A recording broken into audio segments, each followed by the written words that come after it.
The issues here are important enough to warrant the attention of the Federal Court of Appeal.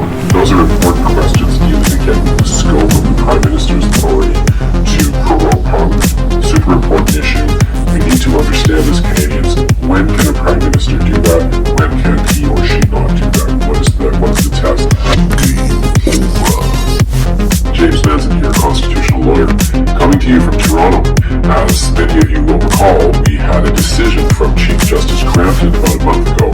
Although we were quite successful with some of the preliminary issues that were raised on the application, ultimately Chief Justice Crampton wasn't with us on the fundamental question of whether Prime Minister Trudeau had acted within his authority to prorogue Parliament back in January.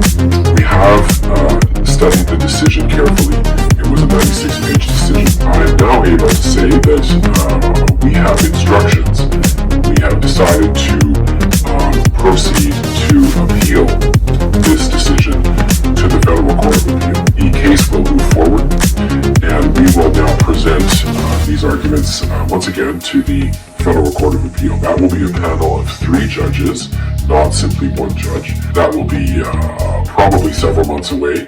I would expect that the decision in this case will not be done on an urgent basis because, we're not really in the same circumstances as we were back in January. Parliament, of course, has been dissolved and we're waiting for a new government. I would expect that this case would probably be heard in the normal course, which could be, several months before we get before the Court of Appeal. Ultimately, what I've got here is the Notice of Appeal. This is the document that has been filed in the Federal Court of Appeal. This sets out our grounds for appeal. We will soon be, serving that on the government as we did with the first document back in January. And we will then have a series of procedural steps in order to exchange documents, once again, prepare new legal briefs and exchange them, and ultimately work towards the hearing in the Federal Court of Appeal. The issues here are important enough to warrant the attention of the Federal Court of Appeal. We were grateful that Chief Justice Crampton was with us on the preliminary issues that I mentioned, but on balance, our client's view is that there are still some questions that have been raised that really haven't been answered by the lower court, by Chief Justice Crampton. Those are important questions dealing again with the scope of the Prime Minister's authority to prorogue Parliament. Super important issue. We need to understand as Canadians, when can a Prime Minister do that? When can he or she not do that? What is the test?